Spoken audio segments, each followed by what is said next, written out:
La lectura del testamento fue un jueves. El abogado de mi madre, Douglas Fenn, de Fenn and Carile en Birwood Avenue, tenía una voz como de alguien permanentemente decepcionado en la sala. Leía despacio. Hacía pausas entre frases como lo hacen las personas cuando quieren que las palabras tengan peso. A mi hermana Ranatada le dejó la casa de la calle Calvel. 4 recámaras, pisos originales de madera, una cocina que mi madre había renovado 2 veces, en un vecindario donde las casas se vendían en 11 días.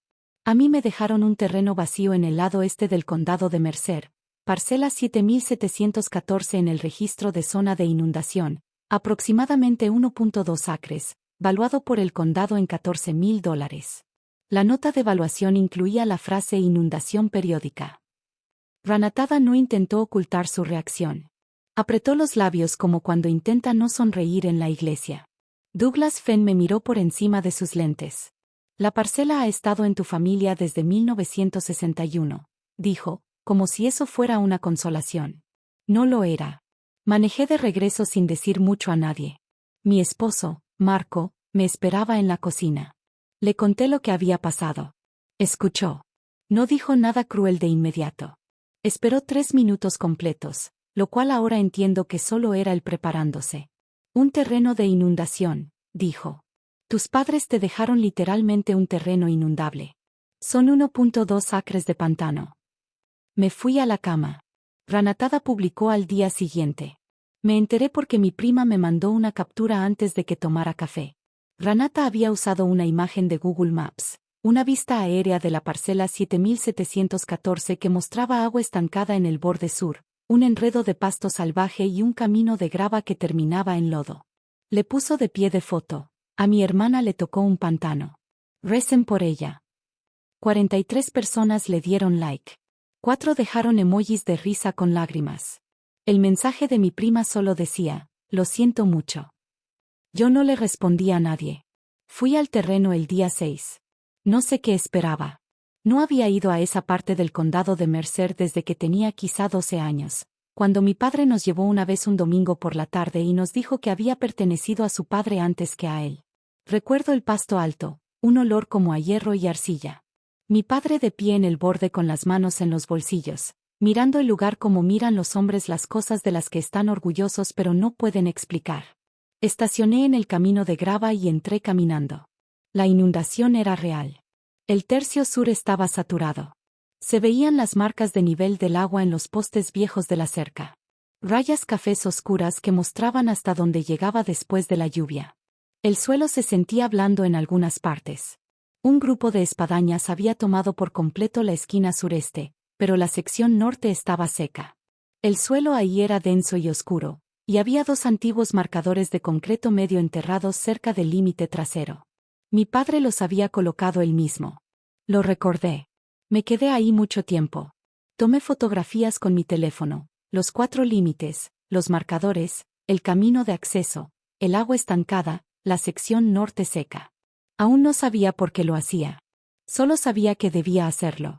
De regreso, llamé a una mujer con la que había trabajado años atrás, Elena Mars, que había dejado nuestra empresa para trabajar en la oficina de planeación y zonificación del condado de Mercer en Owen Street. No habíamos hablado en 2 años. Contestó al tercer timbrazo. Elena, dije. Necesito un favor. La llamada de la oficina de zonificación llegó el día 6. No era Elena personalmente. Era un hombre llamado Carl Briggs, coordinador senior de uso de suelo, llamando desde una extensión del Departamento de Planeación del Condado de Mercer. Su voz era cuidadosa y profesional. Señorita Calewa, dijo, entiendo que recientemente adquirió la propiedad de la parcela 7714 en el registro de inundación del este. Así es. Le sugiero que venga a hablar con alguien antes de tomar cualquier decisión sobre esa parcela. Hay algunos desarrollos en el área que serían relevantes para su propiedad. Le pregunté qué tipo de desarrollos. Hizo una pausa.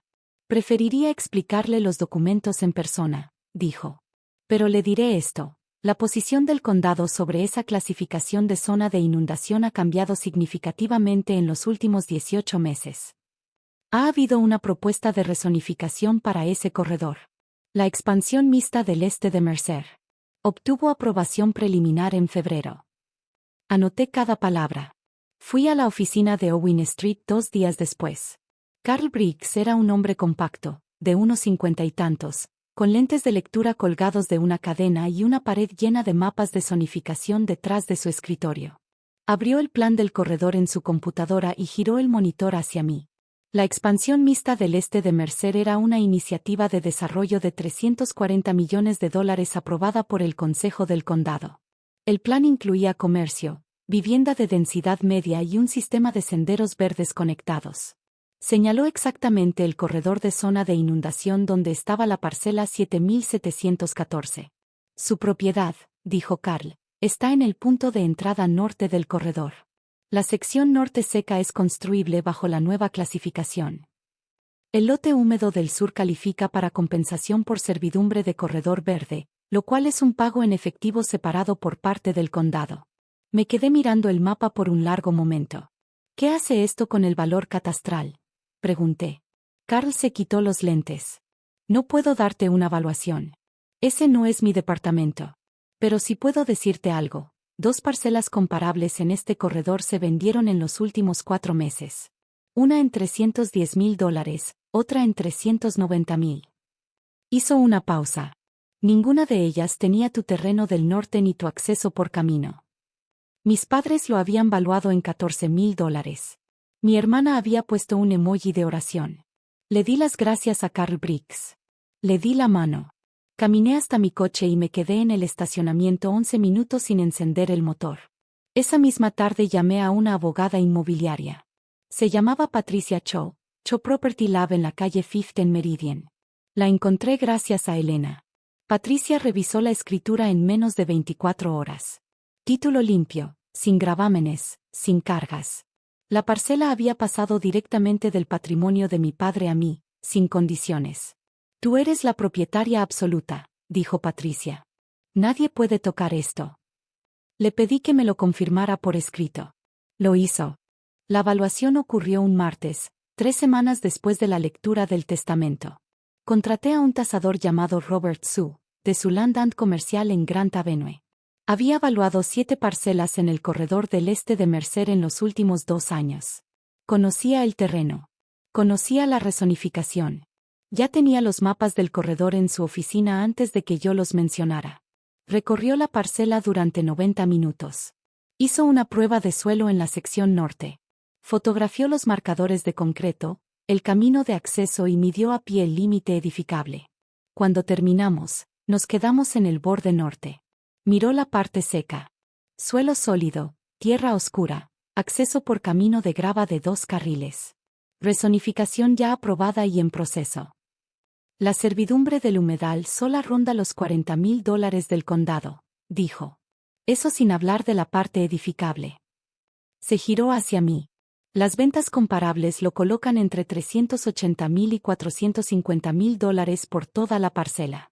Si espera 6 meses y se anuncia públicamente el corredor, $500,000 sería conservador. Escuché la voz de mi hermana en mi cabeza. A mi hermana le tocó un pantano. Recen por ella. El condado lo valuó en $14,000, dije. Robert Su casi sonrió. El condado lo valuó antes de la rezonificación. Ese número ya no es relevante. No se lo dije a nadie. Ni a Marco, ni a mi prima, ni a nadie de mi familia. Le pedí a Patricia Cho que iniciara el proceso de venta de forma discreta. Ella lo listó con un corredor de terrenos comerciales de confianza, James Whitford, de Whitfield Land Group en Commerce Boulevard. En 11 días, James tuvo 2 consultas serias de desarrolladores del corredor del este de Mercer. No se lo dije a Renata. Él me llamó 2 veces en ese periodo. Una para preguntar si estaba bien con todo. Otra para saber si ya había decidido qué hacer con el terreno. Dejé ambas llamadas en buzón de voz. La oferta llegó un miércoles por la mañana, 5 semanas después de la lectura del testamento. $467,000. Un desarrollador comercial del proyecto del corredor. James Whitfield me la envió por correo a las 8:14 de la mañana con una nota. Oferta limpia, sin condiciones. Quieren cerrar en 30 días. Llamé a Patricia. Es limpia, dijo después de revisarla. Yo la vería más cerca de $490,000, pero 467.000 es rápido y seguro. Le dije que la aceptara. Renata se enteró por mi prima, que vio el nombre de James Whitfield en un aviso de registro del condado. Mi prima no es chismosa, pero tampoco sabe guardar un número. Llamó a Renata. Renata me llamó a mí. Yo estaba en la oficina de Patricia Cho cuando sonó el teléfono. Miré la pantalla. Lo puse boca abajo sobre la mesa de conferencia. Hola, hermana, dije. Patricia asintió y siguió escribiendo. Renata dejó un mensaje de voz. Lo escuché esa noche en el coche. Dijo que había escuchado una cifra. Dijo que no le parecía correcto. Dijo que nuestros padres habrían querido que la familia se beneficiara junta de algo así. Dijo que deberíamos hablar. Dijo que siempre había pensado que el terreno debía dividirse entre las dos. Dijo la palabra juntas 4 veces en 90 segundos. No mencionó el emoji de oración. No devolví la llamada.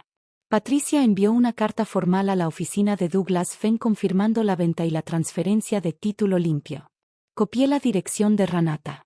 El abogado de Renata llamó a Patricia 3 días después. Preguntó si había base para revisar la distribución del testamento dada la diferencia entre el valor catastral y el valor de mercado. Patricia respondió que el testamento se ejecutó y se probó correctamente. La propiedad se transfirió sin condiciones. La rezonificación fue un evento posterior a la herencia. No existía mecanismo legal para revisarlo. No volvió a llamar. La venta se cerró un viernes. Firmé 11 páginas en la oficina de Patricia Cho en 50 Meridian. James Whitfield me dio la mano. El representante del desarrollador, un hombre de traje gris que había volado desde la oficina principal del proyecto del corredor, también me dio la mano.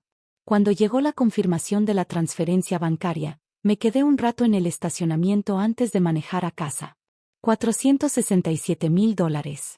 Mis padres lo habían valuado en 14.000. El condado lo llamó zona de inundación. Mi esposo lo llamó un pantano. Mi hermana puso un emoji de oración y recibió 43. Me divierte.